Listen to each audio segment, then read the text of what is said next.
ഈ കള്ള നമുക്ക് കുറെ കാലം ഇന്നിട്ട് കളിപ്പിക്കുന്നത്. എപ്പം നോക്കിയാലും ഇവന്റെ കീശയിൽ ഒരു 5 റുപ്യ കൂടുതൽ ഉണ്ടാവില്ല. കീശ പൈസ ഇല്ലെങ്കിലും ഇന്റർനാഷണൽ ലെക്സ് സോപ്പ് വെച്ച് കുളിച്ചാൽ ഇവന് സുഖം കിട്ടുള്ളൂ. കള്ള ഹിമാറിന് 501 സോപ്പ് വെച്ച് കുളിച്ചാൽ പോരാ നമുക്ക്. എനിക്ക് ഇവനെന്താ ഒളിച്ചു കളിക്കുന്നത്? ശമ്പളം കിട്ടുമ്പോ കുറച്ച് പൈസ തരും മൂസക്ക. അല്ല, അത് വേണ്ട. ഇതിന് മുമ്പ് ഇതുപോലെ പറഞ്ഞിട്ട് ഓഫീസിന് മുമ്പിൽ മയ്യത്തിരിക്കും പോലെ ഇരുന്നവനാണ് ഞാൻ.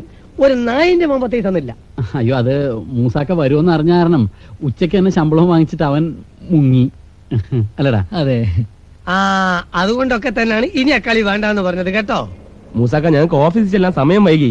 ഇപ്പൊ എന്താ വേണ്ടത്? നിന്റെ കയ്യിൽ ഇപ്പൊ എത്ര രൂപയുണ്ട്? എന്റെ കയ്യിൽ പിടിച്ചേ, ഞാൻ നോക്കട്ടെ. അയ്യോ, ആകെ 200 രൂപയുണ്ട്. ബാക്കി കാശ് ഇവൻ തരും. മതി, ഇയാളെ നമുക്ക് വിശ്വാസമാണ്. വണ്ടി കൊണ്ടേക്കോളി. ദാസപ്പാ, ആ താക്കോലോട് മോനെ. ഒരു 100 നോട്ട്. 300. വാ, കേറ്. വാ.